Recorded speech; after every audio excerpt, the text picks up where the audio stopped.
Hi there, and welcome to We always look so I know, surprised, like right? we know it's Woo! coming. The matinee performance of Love Letters. Um, to this afternoon's show is starring Lance Bankerd and Melanie Bishop. Yay! Um, if you joined in with us yesterday, this is going to be a vastly different interpretation. It's great to have So cool. three very different couples do this show. Um, so, as I said yesterday, I'll say it again. This show it takes place in two acts during intermission. Christy and I will be back here and to tell you about what's coming up next and some other things going on.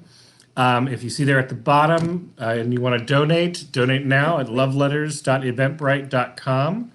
That will help us keep going in this difficult time. Try to keep the doors able to reopen when we come back from this.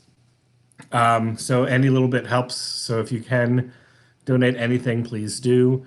Think about it as the cheapest show you've ever seen. Two Yeah, dollars. yeah.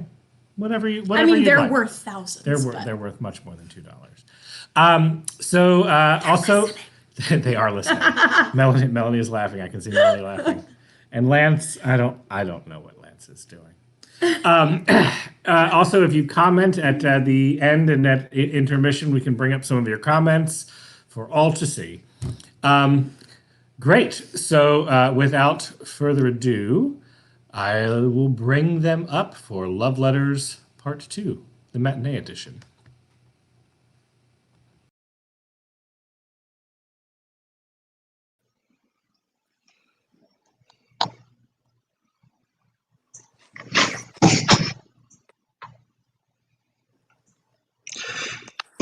Andrew Makepeace Ladd III accepts with pleasure the kind invitation of Mr. and Mrs. Gilbert Channing Gardner for a birthday party in honor of their daughter Melissa on April 19th, 1937 at 3:30.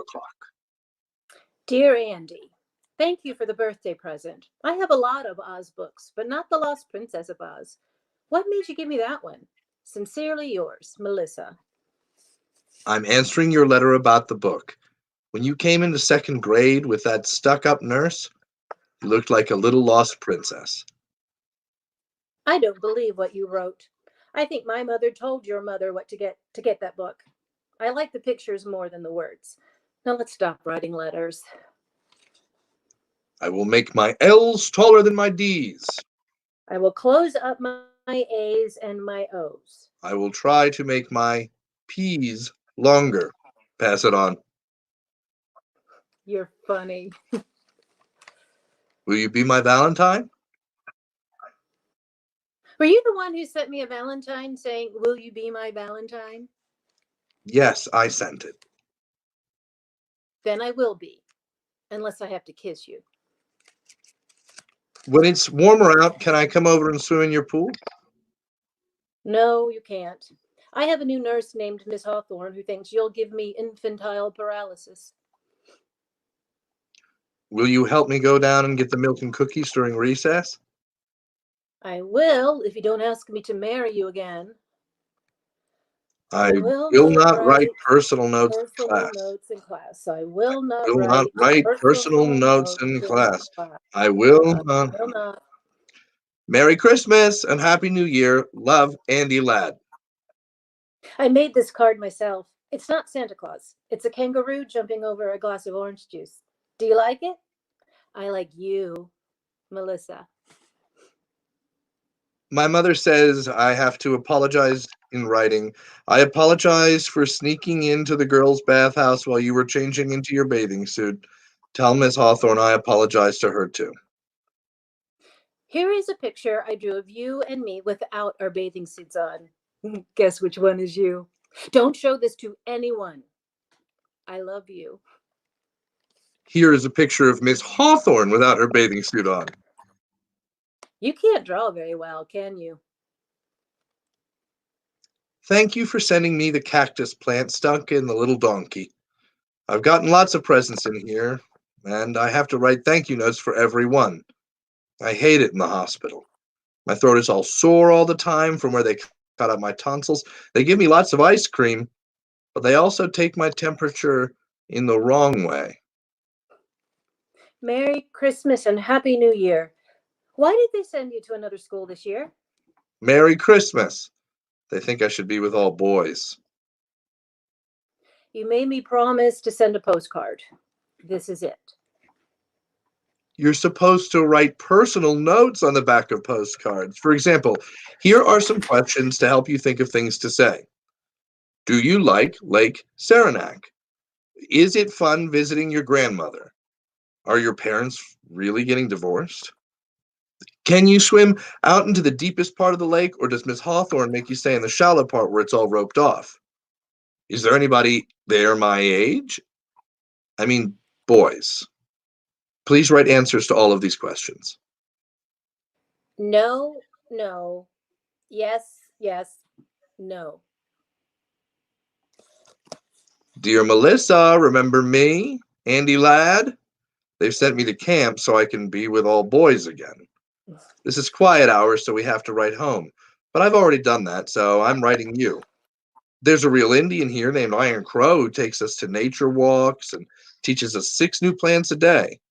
This is okay, except he forgot about poison ivy. I won the backstroke, which gives me 2.5 gold stars.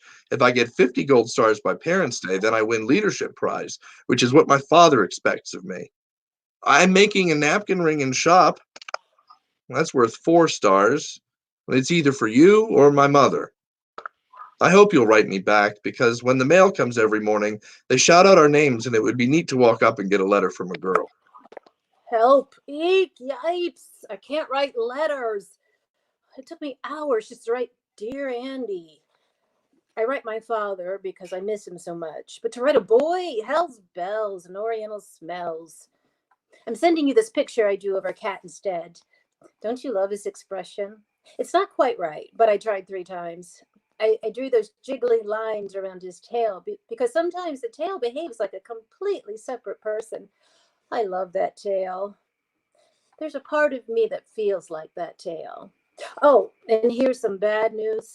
My mother's gotten married again to a man named Hooper McPhail. Help! Let me out of here. I like the cat. Is that the cat you threw in the pool back when we were playing at your house in 3rd grade? No, that was a different cat entirely. This is a dumb Halloween card and wouldn't scare anyone. But I'm really writing about dancing school. My parents say I have to go this year, but I don't see why I have to. I can't figure out why they keep sending us away from girls and then telling us that we have to be with them. Are you going to dancing school also? Just write yes or no, since you hate writing. Yes. Dear Mrs. McPhail, I want to apologize to you for my behavior in the back of your car coming home last night from dancing school. Charlie and I were just goofing around, and I guess it just got out of hand. I'm sorry you had to pull over to the curb, and I'm sorry you tore Melissa's dress. My father says you should send me the bill, and I will pay for it out of my allowance. Dear Andy, Mummy brought your letter up here to Lake Placid. She thought it was cute. I thought it was dumb. I could tell your father made you write it. You and I both know that the fight in the car was really Charlie's fault. And Charlie never apologized, thank God. That's why I like him, actually. As for you, you shouldn't always do what your parents want, Andy. Even at dancing school, you're always doing just the right thing all the time. You are a victim of your parents sometimes. That's why I picked Charlie to do the rumba with me that time. He at least hacks around occasionally. I'm enclosing a picture I drew of a dancing bear on a chain. That's you, Andy. Sometimes. I swear. I know it seems jerky, but I like writing, actually. I like writing compositions in English. I like writing letters. I like writing you. I wanted to write that letter to your mother because I knew you'd see it, so it was like talking to you when you weren't here, when you wouldn't interrupt, hint, hint. My father says everyone should write letters as much as they can. It's a dying art. He says that letters are a way of presenting yourself in the best possible light to another person. I think that too. I think you sound too much like your father, but I'm not going to argue by mail. Anyway, the skiing's too good. Get well soon. I'm sorry you broke your leg. Mommy says I broke it purposely because I'm a self-destructive person and went down Whiteface Mountain without asking permission. All I know is I wish I'd broken my arm instead so I'd have a good excuse to not write letters. I'm enclosing a picture I drew of the bedpan. I'm serious. Don't you love its shape? Andrew M. Ladd III accepts with pleasure the kind invitation of Mrs. R. Ferguson Brown for a dinner in honor of her granddaughter Melissa Gardner before the Children's Charity Ball. I'm writing this letter because I'm scared if I called you up, I'd start crying right on the telephone. I'm really mad at you, Andy. Don't you know that when you're invited to a dinner before a dance, you're supposed to dance with the person giving it at least twice? And I don't mean my grandmother either. That's why they give dinner parties, so people get danced with. I noticed you danced with Ginny Waters, but you never danced with me once. I just think it's rude, that's all. Straighten up and fly right, Andy. How do you expect to get anywhere in life if you're rude to women? Nuts to you, Andy. And that goes double on Sunday. I didn't dance with you because I've got a stretched groin. If you don't know what that means, look it up sometimes. I was going to tell you in person, but I got embarrassed. I stretched it playing hockey last week, and the only reason I dance with Ginny Waters is she takes tiny steps. But you always make me do those big spins, and we could have gotten into serious trouble. I tried it out at home with my mother first, and it hurt like hell. That's why I didn't dance with you. I'm using a heating pad now, and maybe we can dance next week at the junior assembly. I don't believe that hockey stuff. I think Ginny Waters stretched your groin. And next time you cut in, I'm going to stretch the other one. Huh? Obviously, you don't know what a groin is. You obviously don't know what a joke is. Merry Christmas and Happy New Year. Guess what? I'm going to a psychiatrist now. My mother says it will do me a world of good. Don't tell anyone, though. It's a secret. Merry Christmas and a Happy New Year. I have a question, and would you please write the answer by mail? Because sometimes when you call, my mother listens on the telephone, and when she doesn't, my little brother does. And here's the question. Do you talk about sex with your psychiatrist? I talk about sex all the time. It's terribly expensive, but I think it's worth it. If I went to a psychiatrist, I'd talk about you. Seriously, I would. I think about you quite often. Sometimes I think you just like me because I'm richer than you are. Sometimes I really have that feeling. I think you like the pool and the elevator at my grandmother's house and Simpson in his butler's coat coming in with ginger ale and cookies on a silver tray. I think you like all that stuff just as much as you like me. All I know is my mother keeps saying you'd make a good match. She says if I ever married you, I'd be set for life. But I think it's really just physical attraction. That's why I liked going into the elevator with you at your grandmother's that time. You want to try that again? Help! Let me out of here! They shipped me off to this nunnery. It's the end of the absolute world. We have to wear these sappy midi blouses and learn posture in gym and speak French out loud in class. Edimont, mon chevalier. Oh, God, it's crappy here. All the girls squeal and shriek, and you can hear them barfing in the bathroom after the evening meal. We can only go to Harford one day a week if we can find a chaperone, and there are only 2 dances with boys a year. And if we're caught drinking even beer, it's wham bam and on to the next train home, which is worse. Can you come visit me some Sunday afternoon? We can invite boys to tea from 4 to 6. There are all these biddies sitting around keeping watch. But if the weather's good, we could walk up and down the driveway before we have to sign in for evening prayers. They've made me room with this fat, spoiled Cuban bitch who has 9 pairs of shoes. And all she does is lie in her bed and listen to Finny and the Rainbow. How are things in Glockamora? Who gives a shit how things are there? It's here where they're miserable. Oh, the walls of the cell are puke green. And you can't pin anything up except school banners and pictures of your stupid family. What family? Am I supposed to sit and look at a picture of Hooper McPhail? Oh, come save me, Andy. Or at least write. just so I can hear a boy's voice, even on paper. Just got your letter. They shipped me off too. Last minute decision. Your mother told my mother it would do me some good. She says I was a diamond in the rough. I'll write as soon as I'm smoother. Dear Diamond, you too? Oh, I give up. Why do they keep pushing us together, then pulling us apart? I think we're all being brought up by a bunch of foolish farts. Now we'll have to write letters, which I hate. But don't let them smooth you out, Andy. I like the rougher parts. In fact, sometimes I think you ought to be a little rougher. Love, me. I'm very sorry to be so late in replying, but I haven't had much time. I also have a lot of obligations. I have to write my parents once a week, and 3 out of 4 grandparents separately once a month, and Minnie, our cook, who sent me a box of fudge. Plus, I have all my schoolwork to do, including a composition once a week for English and another for history. My grandmother gave me a new Parker 51 and some writing paper with my name on it. Well, it was a going away present, but still, I have a lot of writing to do. Last week, I was so tied up, I skipped my weekly letter to my parents, and my father called the school long distance about it. I had to go up on the carpet in front of the rector and say I wasn't sick or anything, I was just working. And so I had to write my parents 3 pages to make up for the week I missed.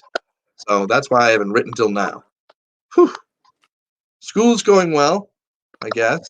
In English, we're finishing up Paradise Lost by Milton, and in history, we're studying the causes and results of the 30 Years' War. I think the Catholics caused it.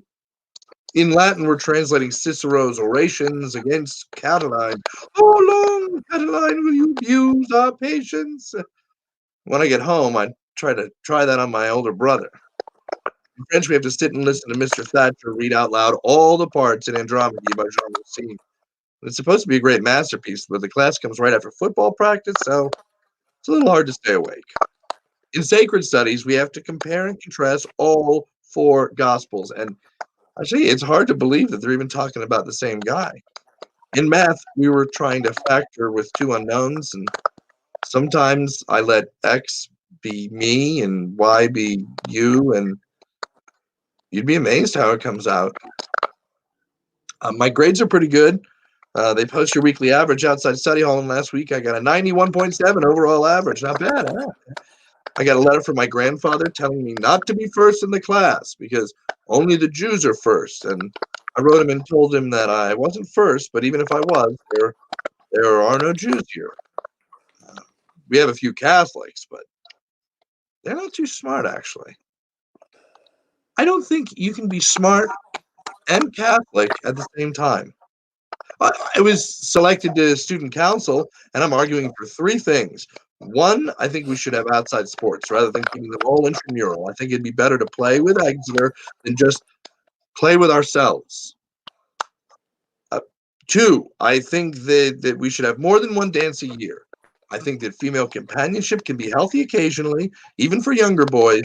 And 3, I think that we should only have to go to chapel once on Sunday. I mean, I think it's important to pray to be a better guy and all that, but if you have to do it all day long, you can be quite boring. And if you get boring to yourself, think about how boring you are to God. So I'm playing left tackle on the 3rd team, and I'll be playing hockey, of course, this winter. And I think I'll try rowing in the spring since I always stank at baseball. Now I have to memorize the last 5 lines of Paradise Lost. Hold on, back in a little while. There. That wasn't so hard. Maybe because it reminds me of you and me, sent far away from home. I'll write it down for you. Some natural tears they dropped, but wiped them soon. The world was all before them, where to choose their place of rest, and Providence their guide. They, hand in hand with wandering steps and slow, through Eden took their solitary way. There you are. I wrote that without looking at the book. And it's right, too, because I just checked it word by word. That's not so bad, is it? In fact, it sounds great if you recite it in the bathroom and no one's in there showering and taking a dump. Love, Andy. Thanks for your letter, which was a little too long. I guess you have a lot of interesting things to say, Andy, but some of them are not terribly interesting to me. I want to hear more about your feelings. For instance, here are my feelings. This place stinks, but I don't want to go back home because Hooper McPhail stinks, and I haven't heard of another boarding school that doesn't stink, which means that life stinks in general. Those are my feelings for this week. Write soon. Love, me. One feeling I have almost all the time is that I miss my dog, Porgy. Remember him? Our black cocker who peed in the vestibule when you petted him when you came back to the house after the skating party? I miss him all the time. Some of the masters up here have dogs, and when I pat them, I miss Porgy even more. I dream about him. I wrote a composition about him in English called Will He Remember, and I got a 96 on it. It was about how I remember him, but will he remember me? I have a picture of him on my bureau right next to my parents. By the way, can I have your picture too? Here's a picture of me taken at the Hartford bus station. I was all set to run away and then decided not to. This is all you get until I get my braces off Christmas vacation. Don't look at my hair. I'm changing it. By the way, do you know a boy there named Spencer Willis? There's a girl here, Annie Abbott, who met him at Edgartown last summer and thinks he's cute. Would you ask him what he thinks of her? Spencer Willis says Annie Abbott is a potential nympho. I'm sorry to say, but this is true.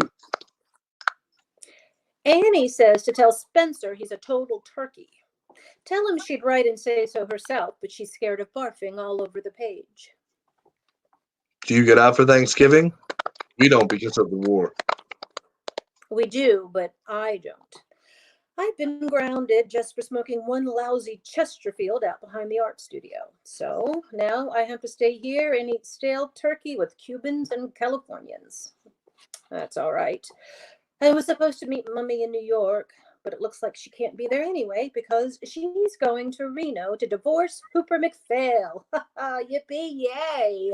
He was a total jerk in a pill, and he used to bother me in bed, if you must know. I liked seeing you Christmas vacation, particularly with your braces off. I really like necking with you in the Watson's rumpus room. Will you go steady with me? I don't believe in going steady. It's against my religion.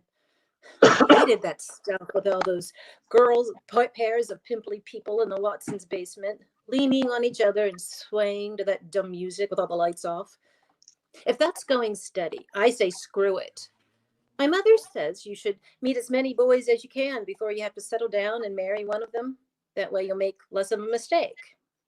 Didn't work for her, but maybe it will work for me.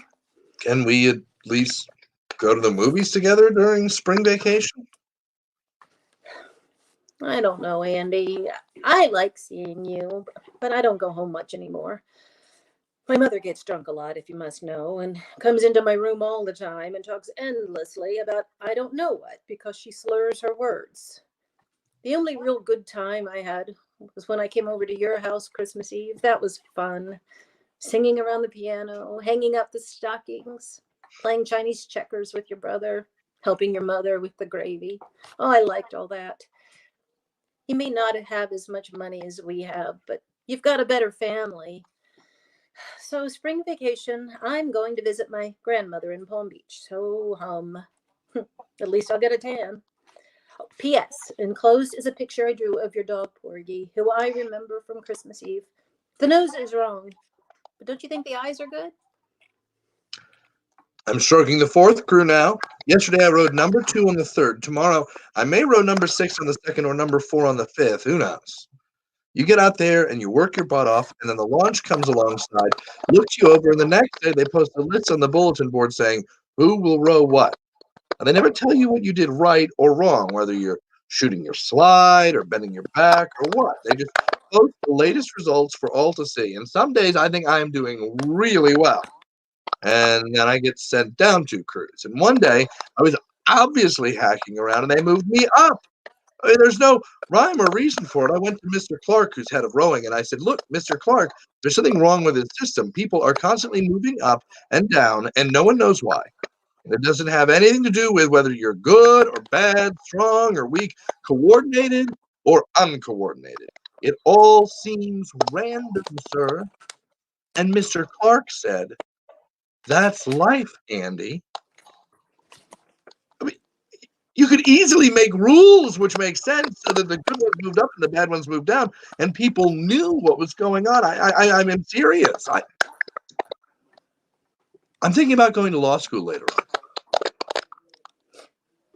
Your last letter was way too much about rowing. Do you know a boy there named Steve Scully? I met him down in Florida, and he said he went to your school and that he was on the first crew. He said he was the fastest rower in the boat. Is that true, or was he lying? I think he may have been lying. Steve Scully was lying. He doesn't even row. And if he did and rowed faster than everyone else in the same boat, he'd mess the whole thing up. He said he got to second base with you. Is that true? Steve Scully is a lying son of a bitch, and you can tell him I said so. Will you be around this summer? I've got a summer job caddying, so no more camp, thank God. I'll be visiting my father in California. I haven't seen him in 4 years. He has a new wife, and I have 2 half-sisters now. It's like going to find a whole new family. Oh, I hope. Do you like California? Write me about California. How's your second family?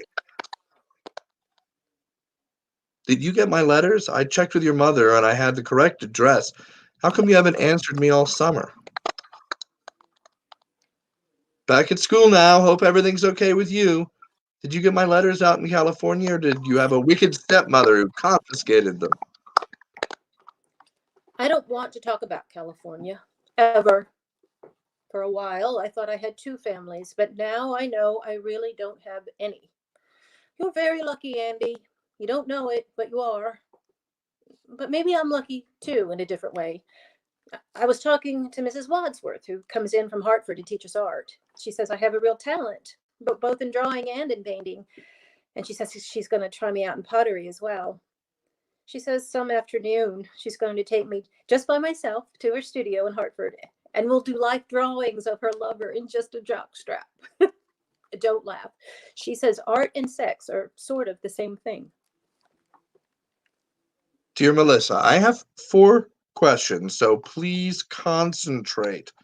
1, will you come to the midwinter dance with me? 2, if so, can you arrive on the 11:22 Friday night train? 3, does the rector's wife have to write your headmistress telling her where you'll be staying? 4, does the rector's wife also have to write your mother? The answer is yes, except for my mother, who won't care. I have to tell you this right off the bat. I am really goddamn mad at you. I invite you up here for the only dance my class has been able to go to since we got here. I meet you at the train. I buy you a vanilla milkshake. I take you out to the school in a taxi. I score 2 goals for you at the hockey game. I buy you an $8 gardenia corsage. I make sure that your dance card is filled with the most regular guys in school. And then what happens? I need to hear that you snuck off with Bob Bartram during the Vienna Waltz and necked with him in the coat room. I heard that from 2 guys, and then Bob himself brought it up yesterday at breakfast. He said he French kissed you, touched both of your breasts. I tried to punch him, but Mr. Embody restrained me. I am really sore, Melissa. I consider this a betrayal of everything I hold near and dear, particularly since you would hardly even let me kiss you goodnight after we had cocoa at the rector's. And you know what I'm talking about. So don't expect any more letters from me or any telephone calls either during the vacation. Sincerely yours. Sorry. I am. I hate that Bartram. I hated him even when I necked with him. I know you don't believe that, but it's true. You can be attracted to someone you hate. Well, maybe you can't, but I can. So, all right, I necked with him. But he never touched my chest, and if he says he did, he should be strung up by his testicles. You tell him that for me at breakfast. Anyway, I got carried away, Andy, and I'm a stupid bitch, and I'm sorry. I felt so guilty about it that I didn't want to kiss you after the cocoa. And besides, Andy, oh, how do I say this? With you, it's different. You're like a friend to me. You're like a brother. I've never had a brother, and I don't have too many friends, so you're both, Andy. You're it. My mother says you must never say that to a man, but I'm saying it anyway, and it's true. Maybe if I didn't know you so well, maybe if I hadn't grown up with you, and maybe if we hadn't written all these damn letters all the time, I could have kissed you the way I kissed Bob Bartram. Oh, but please, let's see each other spring vacation, please. I count on you, Andy. I need you. I think sometimes I'd go stark raving mad if I didn't have you to hold on to.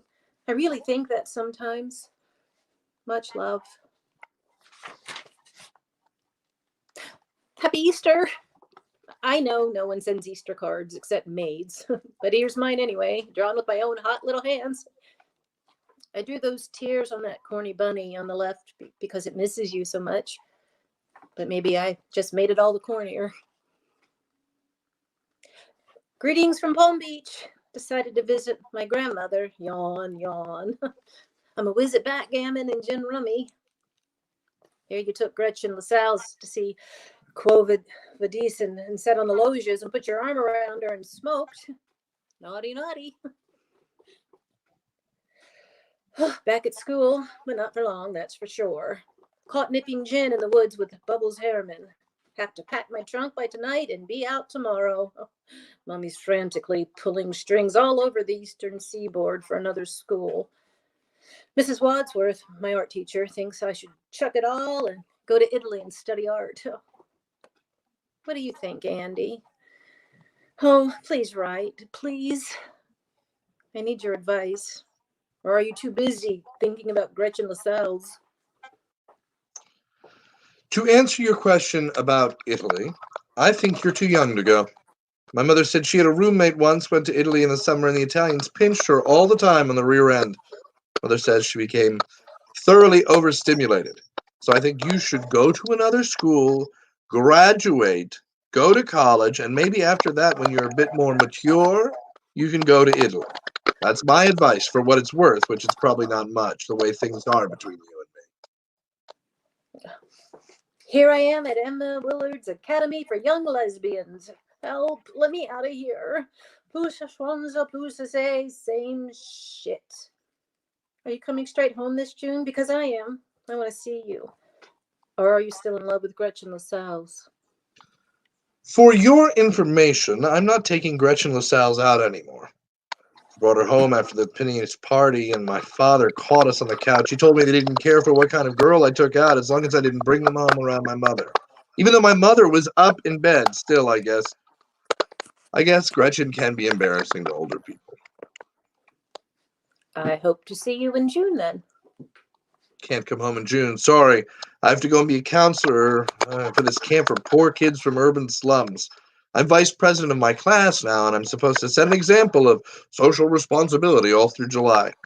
I'll be writing you letters, though, and I hope you'll write me. I don't want to write letters all the time. I really don't. I want to see you. You just need more confidence in your letter writing ability. Sometimes you manage to attain a very vivid style. Won't you please stop writing about writing and come home and go to the Campbell sports party before you go up to that stupid camp? Please. I behave better when you're around. In person. Please. Greetings from New Hampshire. This card shows the town we're near, where we sneak in and buy beer. We're cleaning a place now and putting boats out on the docks. The caulking, canoes, and kids arrive tomorrow. Gotta go. Right soon. I miss you. I really wish you'd come to the Campbell sports party.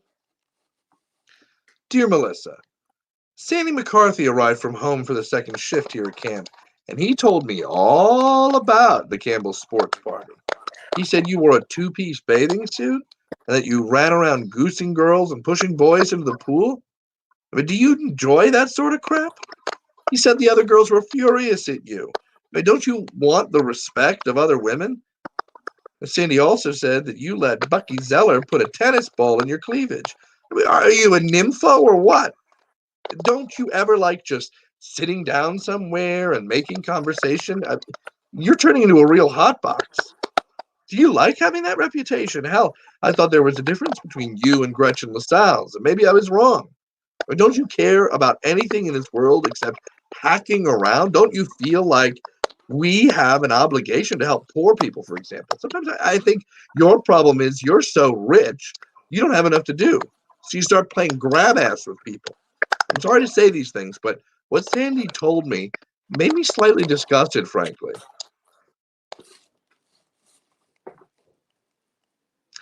I wrote you a letter from New Hampshire. Did you receive it? Are you there, or are you visiting your grandmother, or what? Are you sore at me? I'll bet you're sore at me. I'm sorry. I apologize. I'm a stuffy bastard sometimes, aren't I? The hell with you, then. Ooh, big tough Andy using 4-letter words like hell. Screw you. Don't you wish you could? Everyone else seems to be. Don't believe everything you read in the papers. Dear Andrew Makepeace Lad the Turd, I just want you to know you hurt me very much. I just want you to know that. Now let's just leave each other alone for a while, all right? All right. Dear Melissa, my mother wrote me that your grandmother had died. Please accept my dearest sympathies. Thank you for your note about my grandmother. I loved her a lot, even though she could be a little boring. Congratulations on getting into Briarcliff. I hear it's great. Thank you for your note about Briarcliff. It's not great, and you know it. In fact, it's a total pit. But it's close to New York, and I can take the train in and take drawing at the Institute 3 days a week. And in 2 years, if I stick it out, Mummy's promised that I can go live in Florence. I hope you like Yale. Would you consider coming to the Yale-Dartmouth game Saturday, October 28th? I'll be there. Oh, damn. I'm sorry, Melissa. I have to cancel. My parents have decided to visit that weekend, and they come first, according to them. My mother says she'd love to have you with us, but my father thinks you can be somewhat distracting. You and your parents. Let me know when you decide to grow up. How about the Harvard game, November 16th? Do you plan to grow up at the Harvard game? Give me a chance. I might surprise you. Okay, let's give it a try. You should know that I'm even richer now than when you said I was rich, thanks to poor Granny. I plan to drive up to the front gate of Calhoun College in my new red Chrysler convertible and sit there stark naked, honking my horn and drinking champagne and flashing at all the freshmen. Here's the schedule. We'll have lunch at Calhoun around noon, then drive out to the game. Then there's a sea breeze party at the Fence Club afterwards, and an eggnog brunch at St. Anthony's the next day. Now, I'll reserve a room for you at the Taft or the Duncan. Probably the Taft, since the Duncan is a pretty seedy joint. Make it the Duncan. I hear the Taft is loaded with parents all milling around the lobby, keeping tabs on who goes up in the elevators. Oh, can't wait until the 16th. The Duncan it is. Hubba hubba, Goodyear rubber. Dear Andy, this is supposed to be a thank you note for the Yale-Harvard weekend, but I don't feel like writing one, and I think you know why. Love, Melissa. Dear Melissa, I keep thinking about the weekend, and I just can't get it out of my mind. It wasn't much good, was it? I don't mean just the Duncan. I mean the whole thing. We didn't really click, did we? I guess I just always had a sense that you were looking over my shoulder, looking for someone else, and ditto with me. But both of us seem to be expecting something different than what was there. As for the Hotel Duncan, I don't know. Maybe Maybe I had too many sea breezes. Maybe you did, but what I really think was that there were just too many people in the hotel room. And besides you and me, it seemed like my mother was there egging us on, and my father shaking his head, and your mother zonked out on the couch, and Mrs. Hawthorne, and your grandmother sitting in on the sidelines, watching us like hawks. Anyway, I was a dud. I admit it. I'm sorry. I went to the infirmary on Monday and talked to the doctor about it, and he said these things happen all the time, and particularly when there's a lot of pressure involved, and the woman doesn't have to worry about it so much, but the man does. Anyway, it didn't happen with Gretchen LaSalle's. I mean, you can write her and ask her if you want to. You know what I think is wrong? These letters. These damn letters. That's what's wrong with us, in my humble opinion. I know you more from your letters than I do in person. Maybe that's why I was looking over your shoulder. I was looking for the person who's been in those letters all these years. Or for the person who's not in those letters, I don't know. All I know is you're not quite the same when I see you, Andy. You're really not. I'm not saying you're a jerk in person. I'm not saying that at all. Just saying that all this letter writing has messed us up. It's a bad habit. It's made us seem like people we're not. So maybe what was wrong was that there were two people missing in the Hotel Duncan that night, namely the real you and the real me. Whatever the matter is, we are in real trouble, you and I. And that I realize. So now what do we do about it? Maybe we should just concentrate on dancing together. Then we can still hold each other and move together and get very subtly sexy with each other and not have to deliver the goods all the time, if you know what I mean. Come to think of it, maybe that's why they sent us to dancing school in the first place. Maybe that's why dancing was invented. At least we should stop writing letters for a while. You could start telephoning me, actually. Here's our dorm number, Wilson 12486. I hate talking to you on the telephone. Yours is in the hall, ours is in the college dining room, and people are always coming and going and making cracks. And telephoning is not letter writing at all.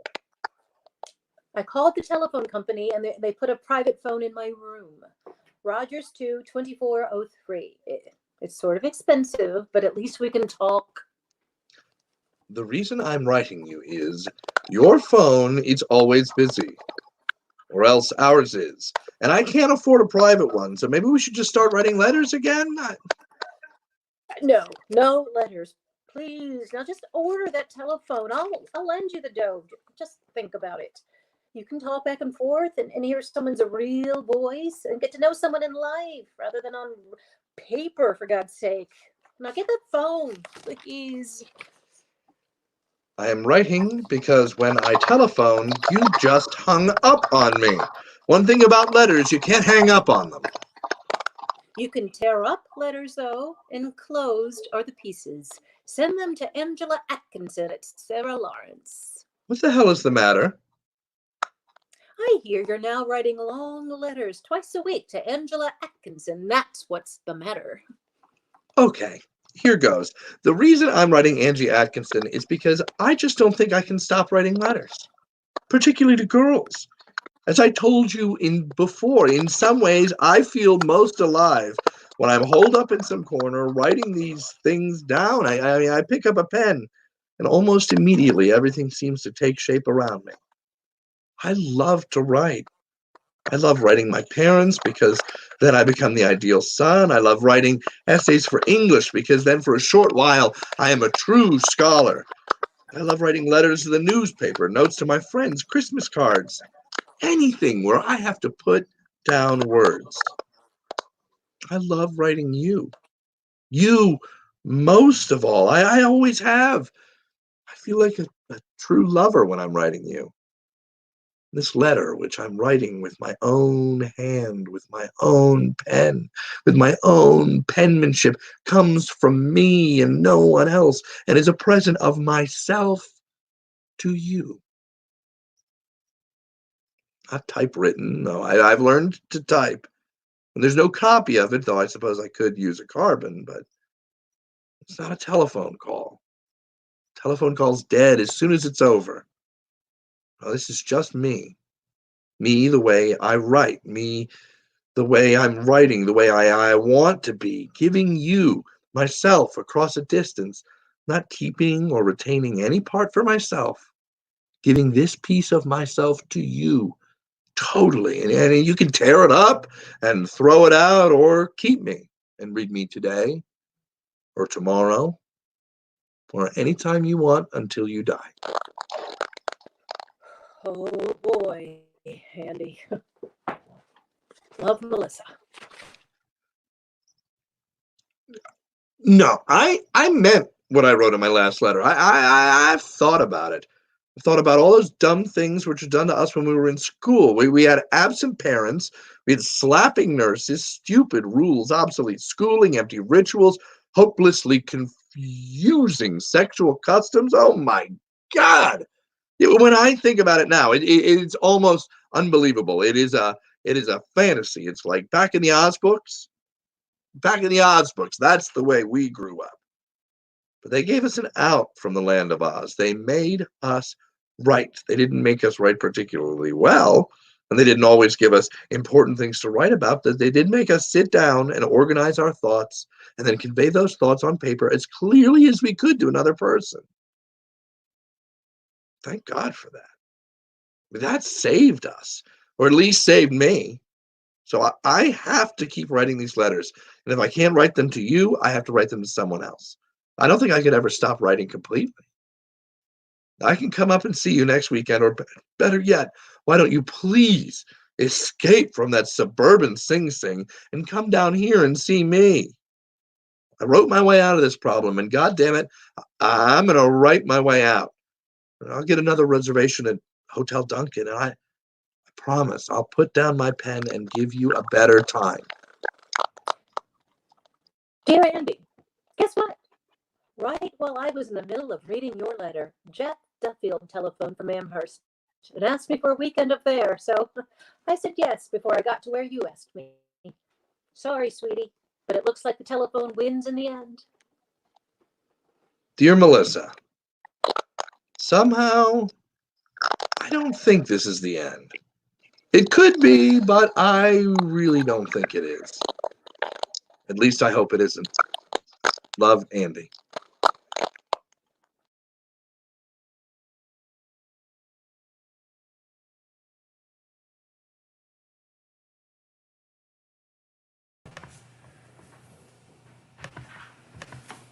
And that's Act 1. Yay!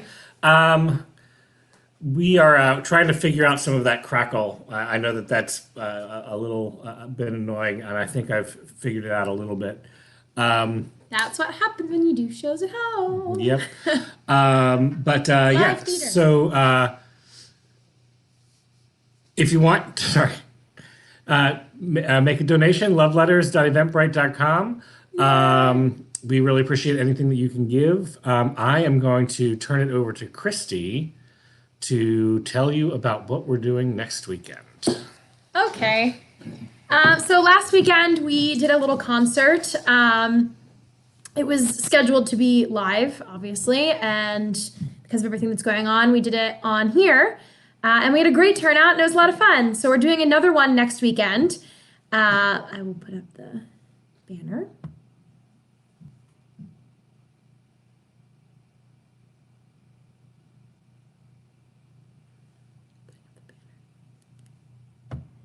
So next weekend, we're going to have a lot of really awesome performers from the area who went on to pursue theater elsewhere away from home, either on tour or on Broadway or college or wherever they went. And they're coming home because we're all stuck at home.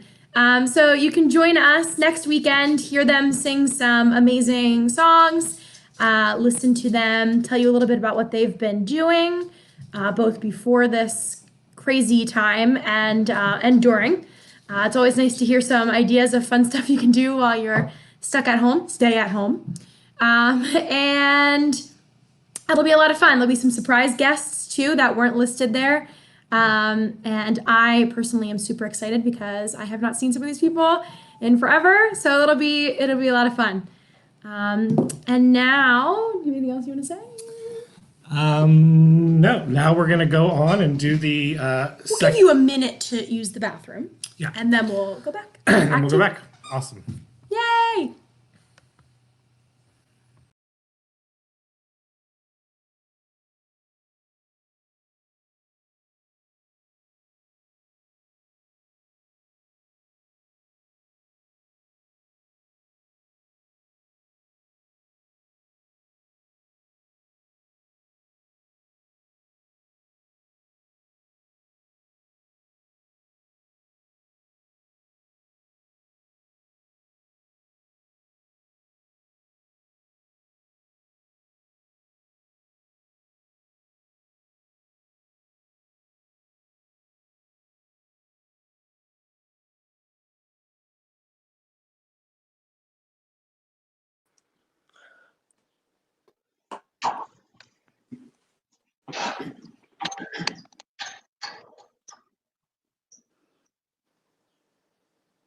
Hey!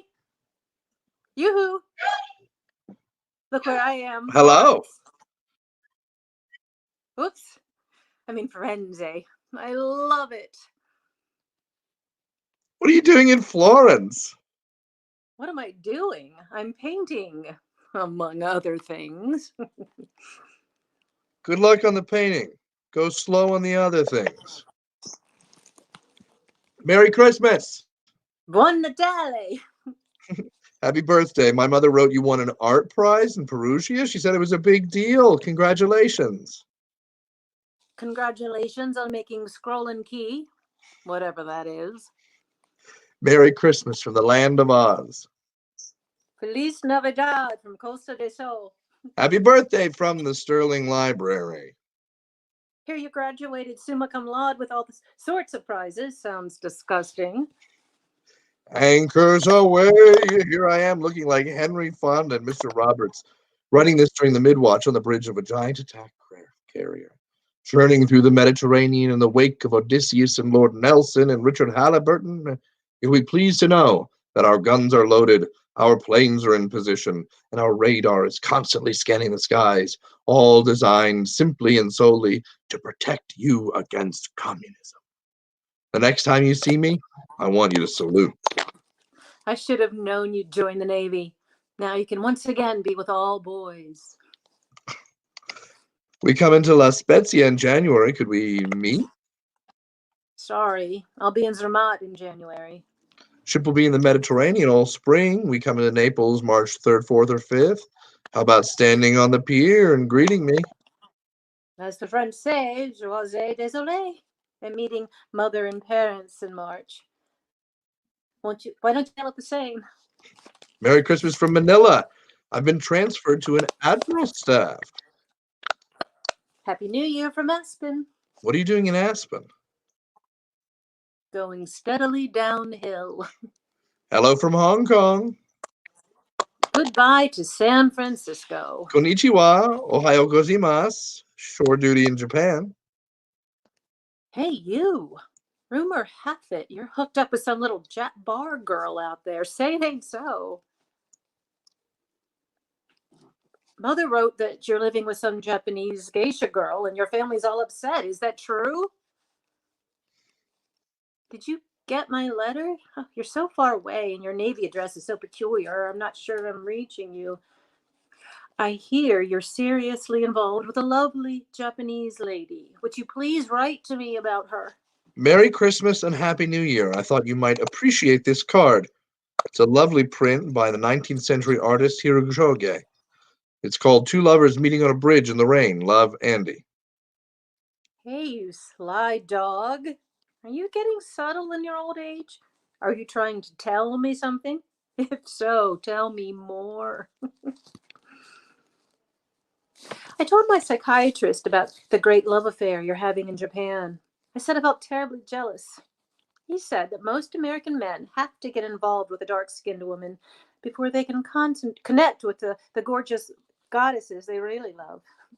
He brought up James Fenimore Cooper and Faulkner and John Ford movies and went on and on. Is that true? Write me and tell me what you think. I'm dying to hear from you. Did you get my last letter? Oh, I hope I didn't sound flip. Actually, I've just become involved with someone too. His name is Darwin, and he works on Wall Street where he believes in the survival of the fittest. I'd love to hear from you. Your mother told my mother that you've decided to marry your Japanese friend and bring her home. Oh, sigh, sob, say it isn't so. I've decided to marry Darwin. He doesn't know it yet, but he will. Won't you at least wish me luck?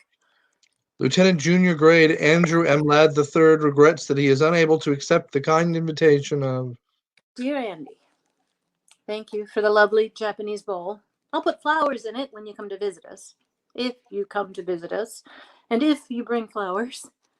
Maybe you'll just bring your Japanese war bride and we can all sit around and discuss Rashomon. I know you'll like Darwin. When he laughs, it's like Pinocchio turning into a donkey.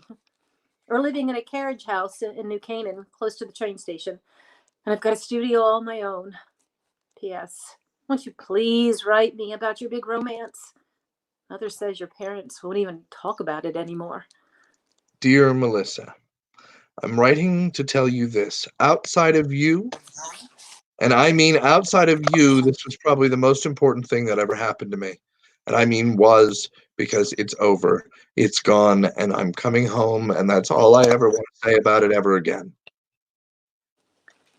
Mr. and Mrs. Darwin H. Cobb announced the birth of their daughter, Francesca. Many congratulations on the baby. Harvard Law School yet? Are you getting all stuffy and self-important? As you know, I've always liked to write letters, and I've decided I might do better at trying to write laws, which, after all, are the letters that civilization writes to itself. Yes, you are getting all stuffy and self-important. Oh, come and have a drink with us sometime. We're right on the way to New York, and sooner or later, everyone comes to New York. Read the New York Times account of your Stamford show. Sounds like you were causing a series of seismic shocks up and down the Merritt Parkway. Don't joke about my work. There's more there than what they said in your damn Bible, the New York Times. Enclosed, see what other critics said. Notice they think I'm good. I am, too. Or I could be, if I could only focus. I know you're good. Sorry.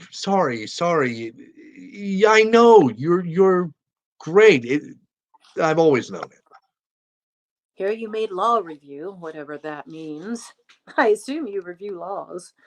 I wish you'd review some of the marriage laws. Just a quick note. Are you in any trouble? I don't understand your last note. We're fine.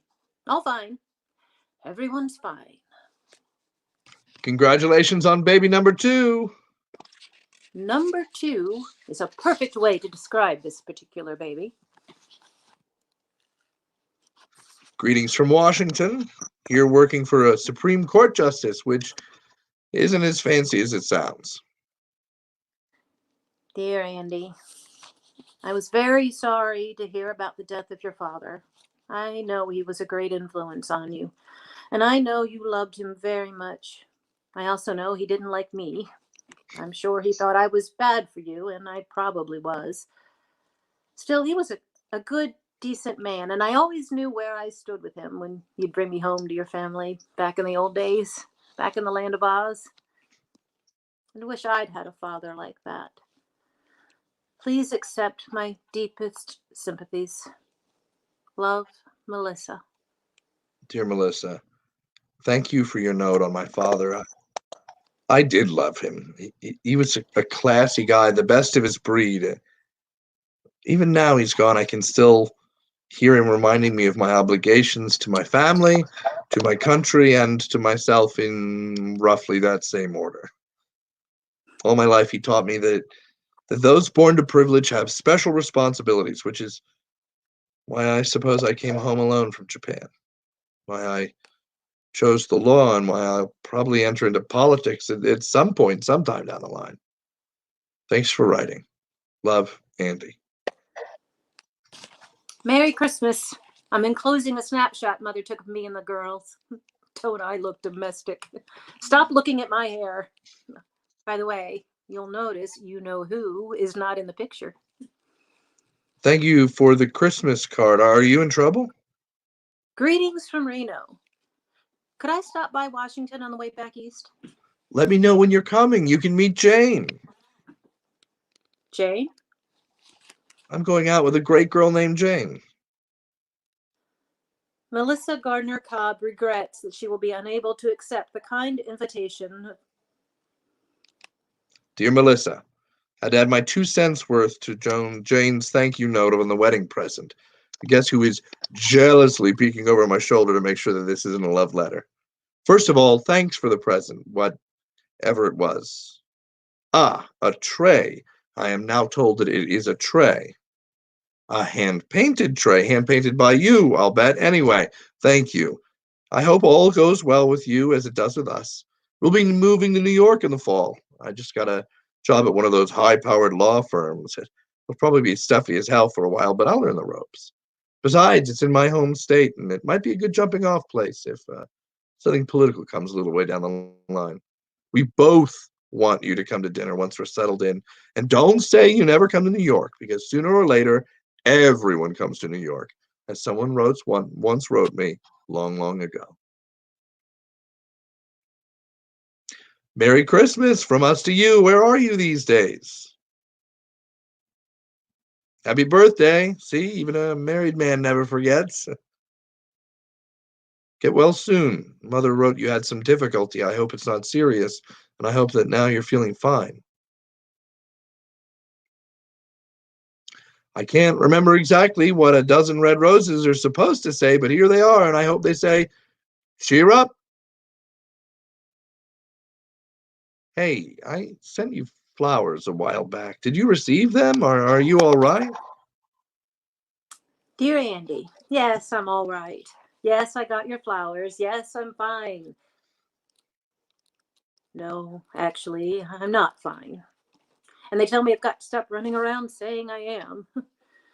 I'm here at this posh joint outside Boston drying out for $155 a day. One of my problems is that I got slightly too dependent on the Kickapoo Joy Juice, a habit which they tell me I picked up during the party days back in our town. Another is that I slide into these terrible lows. Mommy says I drag everybody down, and I guess she's right. Anyway, the result is that my ex has taken over custody of the girls, and I'm holed up here, popping tranquilizers, talking my head off in single and group psychiatric sessions, and turning into probably the biggest bore in the greater Boston area.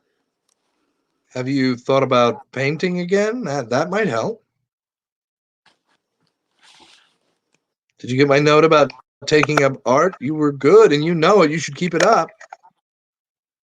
I did get your note. I have taken it up, and it helps. Really. Thank you. I'm channeling my rage, enlarging my vision, all that.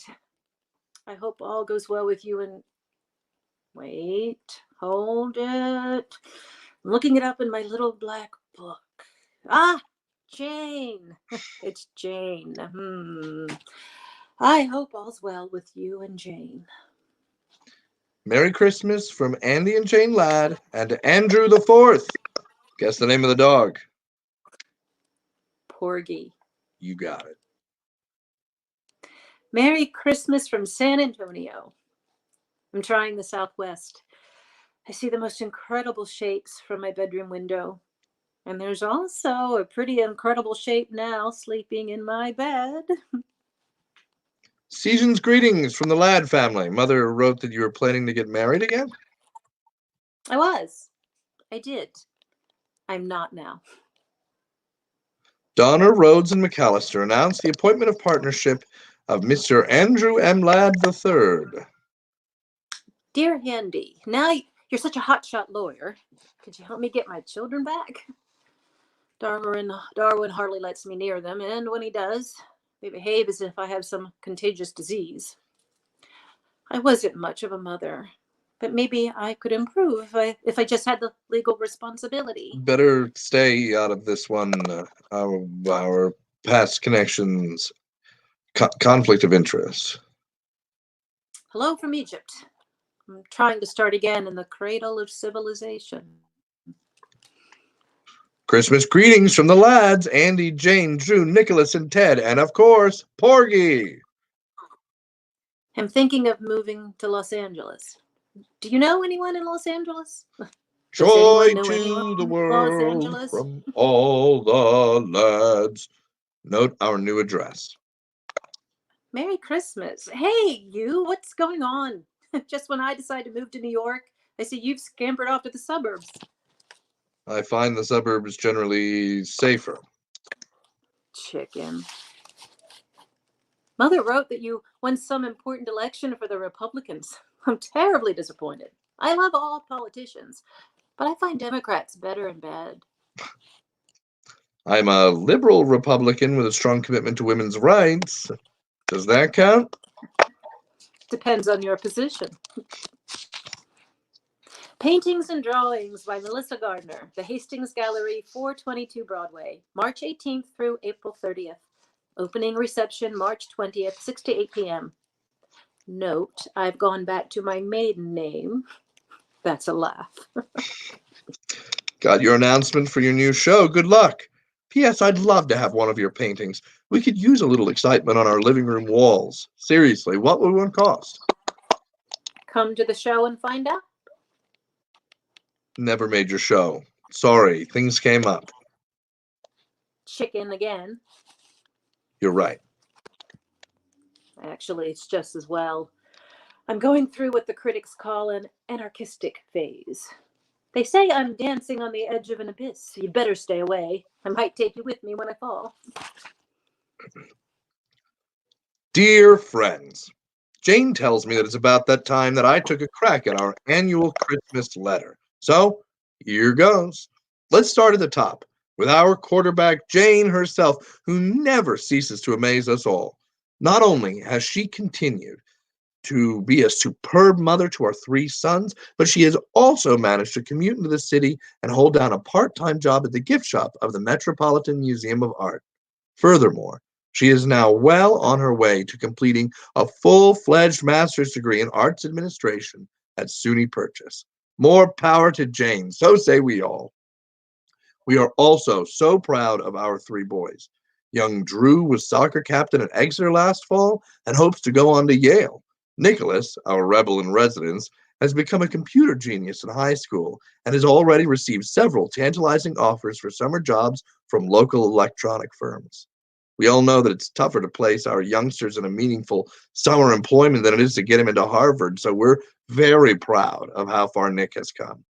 Ted, our last, but in no way our least, now plays the clarinet at school band in Dickinson Country Day. Well, since Jane and I are barely capable of singing You Are My Sunshine without going dangerously flat, when we hear him produce his dulcet sounds, we look at each other in a wild surmise. We recently bought the summer place from my brother and sister, and we hope to spend as much time as we can there, gardening, relaxing, and as the boys say, generally vegging out. Jane and I have become killers on the tennis court and hereby challenge all comers. If any of our friends are in the Adirondack area this summer, we expect telephone calls, we expect visits, we expect elaborate housewarming presents. I very much enjoyed serving in the state legislature. We've proposed and written a number of bills, and we've won some, and we've lost some. All my life, I'd had a wish to do something in the way of public service, and it has been my great pleasure to put that wish into practice. For those of my friends who have urged me to seek higher office, let me simply say that I have more than enough challenges right here where I am. Jane and the boys join me in wishing each and every one of you a happy holiday season. Dear Andy, if I ever get another one of those drippy Xeroxed Christmas letters from you? I think I'll invite myself out to your ducky little house for dinner.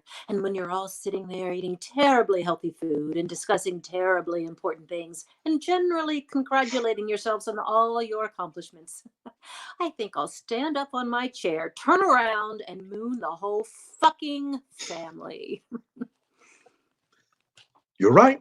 It was a smug, dumb letter, and I apologize for it. Jane normally writes it, and it sounds better when she does. I've always felt better writing to one person at a time, such as to you. Guess what I was really saying is that as far as my family is concerned, we're all managing to hold our heads above water in this tricky world. Jane and I have had our problems, but we're comfortable with each other now, and the boys, for the moment, are out of trouble. Nikki seems to be off drugs now, and Ted's getting help with his stammer, and my poor Porgy Jr., my cocker died, and I miss him too much to get a replacement. I'm thinking of running for Senate next fall. But if O'Hara retires, what do you think? I'd really like your opinion. If you decide to answer this, you might write care of my office address. Jane was a slight tendency toward the melodramatic, and particularly after she got a hold of your last little note.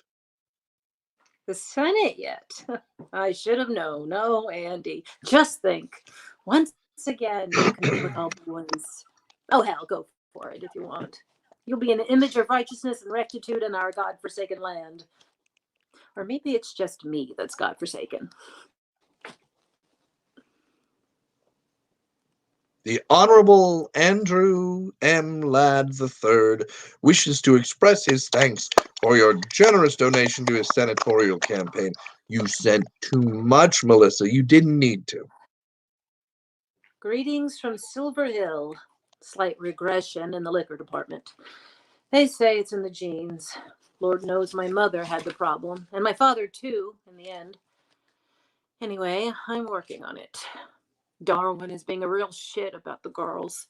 He's cut down my visitation rights. So when you get to Washington, I want you to write a special law about vindictive ex-husbands, banishing them to Lower Sublovia forever and ever. Amen. Season's greetings from Senator and Mrs. Andrew M. Ladd and family. Seasoned greetings indeed.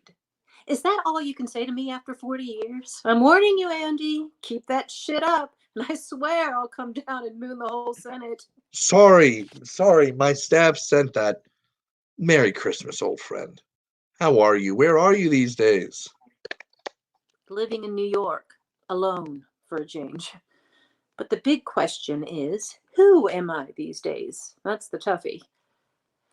I keep thinking about that strange old world we grew up in. It managed to produce both you and me, a stalwart, upright servant of the people, and a boozed out, cynical, lascivious old broad. The best and the worst. That's us. Don't be so tough on yourself. Get back to your art. I'll try. Merry Christmas, Happy New Year, and much love.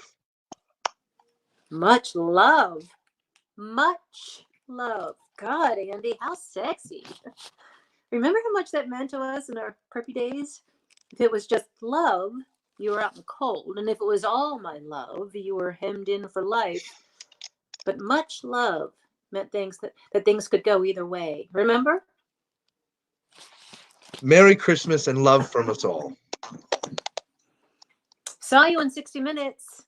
You looked fabulous. And that was a great little pep talk in the Senate on our responsibilities to Latin America. But don't forget to keep your eye on the ball. Thanks for your card. What ball? The ball is that money doesn't solve everything. It helps, but not as much as people think. Take it from one who knows. That's the ball. Merry Christmas and love. What are you up to these days? I'm trying to work with clay. Remember that kind of clay we used in Mrs. Mickler's art class in the 4th grade? That old gray stuff? We called it plasticine. I'm trying to work with that. I'm making cats, dogs. I even made a kangaroo jumping over a glass of orange juice. Remember that? I'm trying to get back to some of those old feelings I had back in the homeland. I have to find feelings, any feelings. Otherwise, I'm dead. Come down and help me search. I have a studio down in Soho, and we could, well, we could at least have dinner and talk about old times, couldn't we? Senator Ladd? P.S. Did you know that my mother got married again at the age of 82 to my father's brother yet? So now you have to call her Mrs. Gardner again, just like the old days. The wheel seems to be coming around full circle. Hint, hint. A quick note on the way to the airport. When you write, put attention Mrs. Walpole on the envelope. She's my private secretary. I've alerted her and she'll pass your letters directly on to me. Otherwise, the whole staff seems to get a peek in haste. I'm having a show opening January 28th through February 25th. Won't you come? I'd love to have you see what I've been up to. Maybe it will ring a few old bells. Can't make it. I'll be in an official visit to the Philippines most of February. Then it's a week skiing and Stowe with the boys. Good luck. How did the show go? Haven't heard from you. Tell me about the show. I want to hear from you, please. The show stank. The crowd hated it. The critics hated it. I hated it. It was nostalgic shit. You can't go home again, and you can quote me on that. I'm turning to photography now. Realism, that's my bag. The present tense. Look at the modern world squarely in the face and don't blink. Oh, Andy, couldn't I see you? You're all I have left. I'll be in New York next Tuesday the 19th. Have to make a fundraising speech at a dinner, but I could stop by your place afterwards. I'll be there all evening. Red roses. This time I think I know what they mean. All I know is that after last night, I want to see you again. Any chance of any other fundraisers coming up in the near future? Mrs. Wall, are you there? Are you delivering the mail?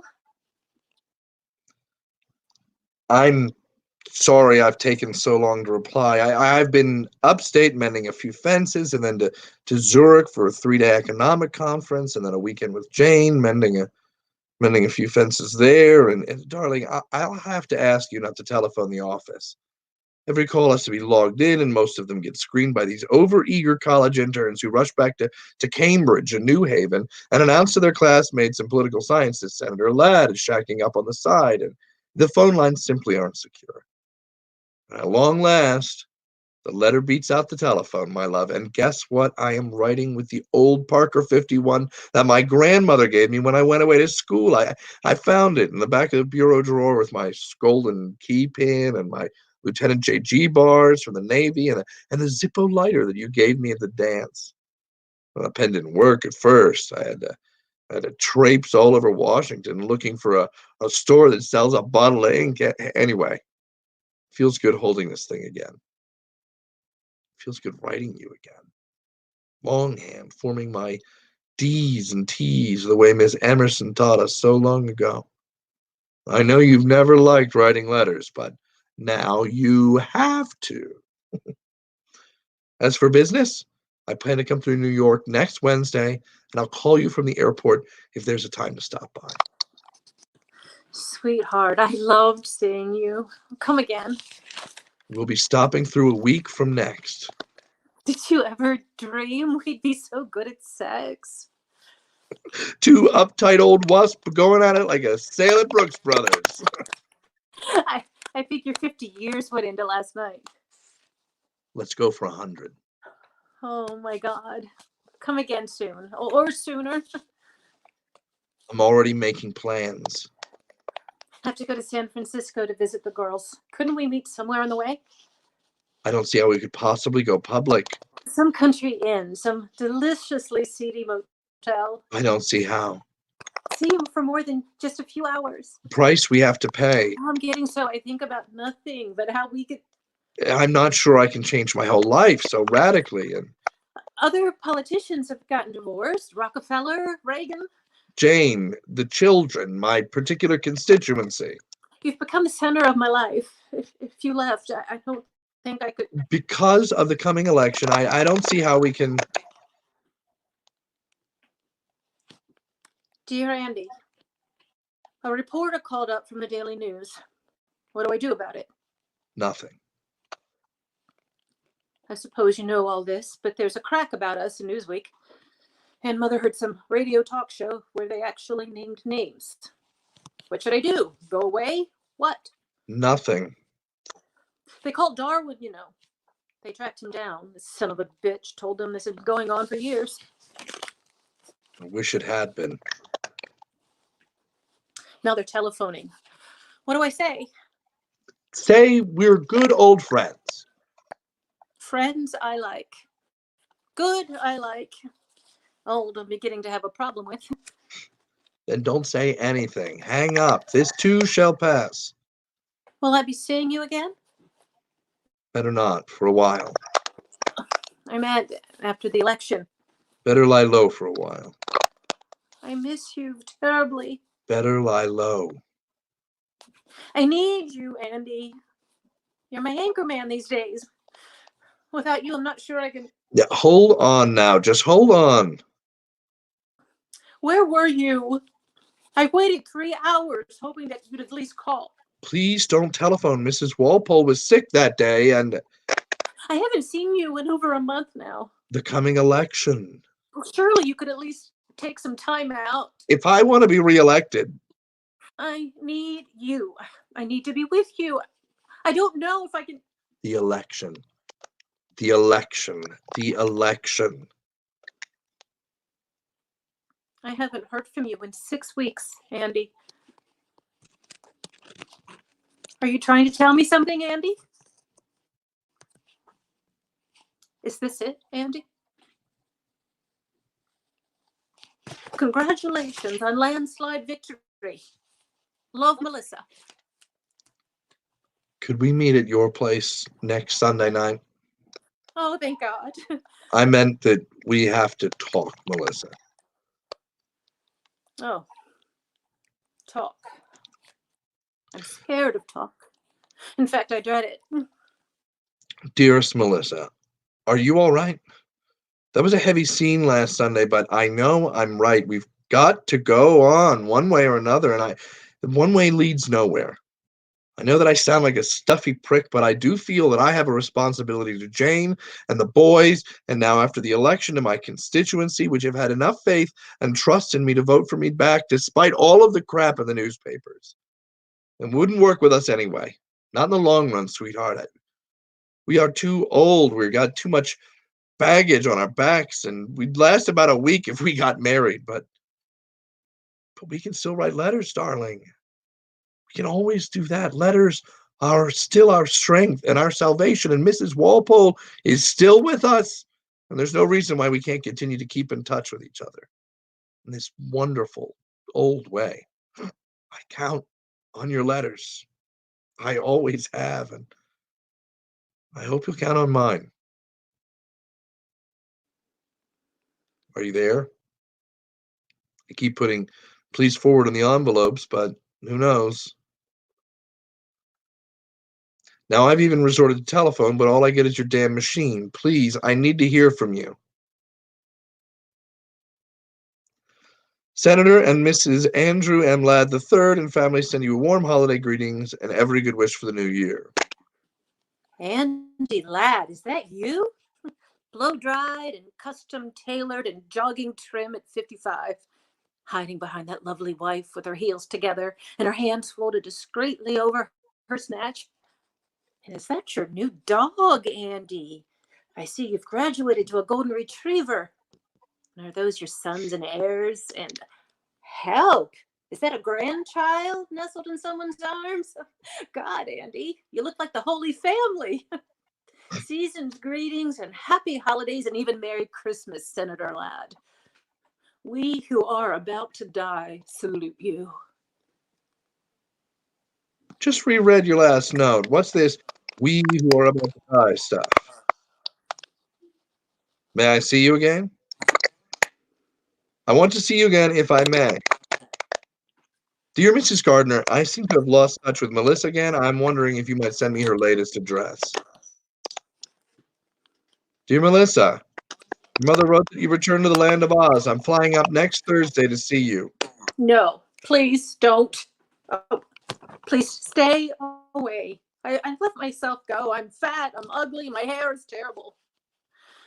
I'm locked in at the funny farm all week, and then Mother gets me weekends if I'm good. They put me on all sorts of new drugs, and half the time I don't make sense at all. I can't even do finger painting now without fucking it up. My girls won't even talk to me on the telephone. They say I upset them too much. Oh, I've made a mess of things, Andy. I've made a total ghastly mess. I don't like life anymore. I hate it. Sometimes that I think that if you and I had just, if we had just, oh, just stay away, Andy, please. Arriving Saturday morning, we'll meet you at your mother's. Don't. I don't want to see you. I don't want to see you. I won't be there. I'll be gone, Andy. I swear. I'll be gone.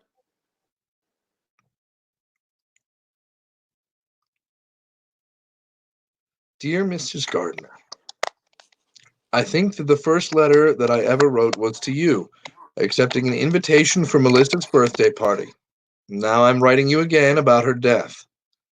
I want to say just a few things on paper I couldn't say at her funeral, both when I spoke and when you and I had talked afterwards. As you may know, Melissa and I managed to keep in touch with each other for most of our lives, primarily through letters.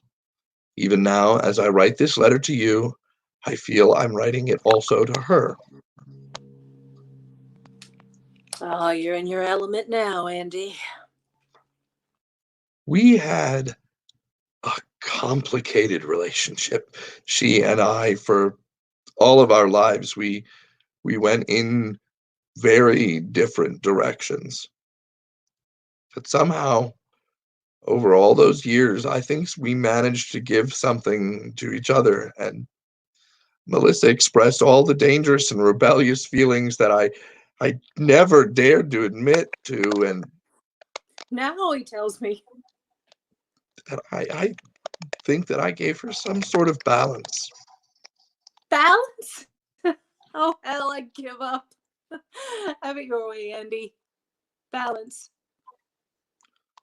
Most of the things that I did in life, I did with her partly in mind. And if I said or did an inauthentic thing, I could almost always hear her groaning over my shoulder. But now she's gone, and I really don't know how I'll get along without her. You'll survive, Andy. I have a wonderful wife, fine children, and a place in the world I feel proud of, but the death of Melissa suddenly leaves a huge gap in my life. Oh, no, Andy. The thought of never being able to write her, to connect to her, to get some signal back from her fills me with an emptiness which is hard to describe. No, Andy, stop. I don't think that there are many men in this world who have had the benefit of such a friendship with a woman, but it was more than a friendship. I know now that I loved her. I loved her even from the day I met her, when she walked into second grade looking like the lost princess of Oz. Oh, Andy, please. I can't bear it. I don't think I've ever loved anyone the way I loved her, and I know I never will again. She was the heart of my life, and already I miss her desperately. I just wanted to say this to you and to her. Sincerely, Andy Ladd. Thank you, Andy.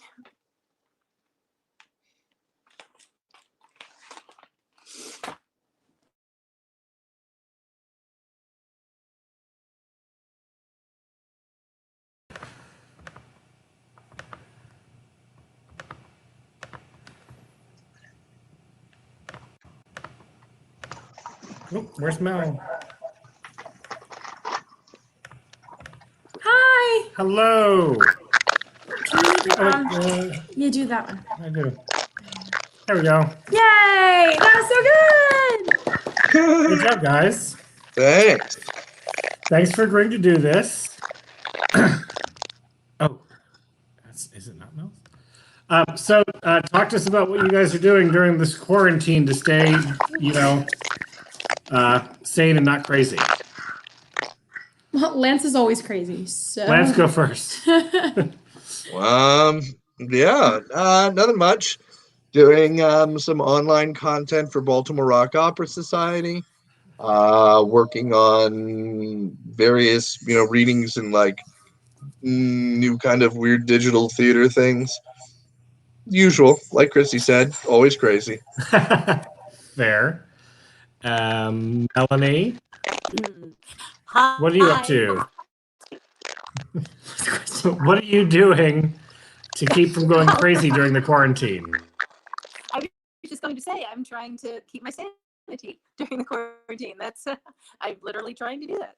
I'm working a lot at my full-time job, which I guess is a good thing. But yeah, it's keeping me very busy. So this was such a nice escape. So thank you very much. Thank goodness for theater. It's a lifesaver. Well, thank you both for joining us. We really appreciate it. Again, if you want to donate to this, it's loveletters@eventbrite.com. We would very much appreciate it. Tune in tomorrow at 2 o'clock for Frank Baldo and Kathy Buterball. Do you want to pop that up? Boom. There's that. And Frank, I think, and Charlotte have been watching. So, hi, Frank and Charlotte. And then come back next weekend for our concert. One more time. There we go. There's no place like home. Yay! Thank you, guys. Thanks for joining us. And be safe. Love to you all. See you tomorrow. Bye. Bye, guys. Bye.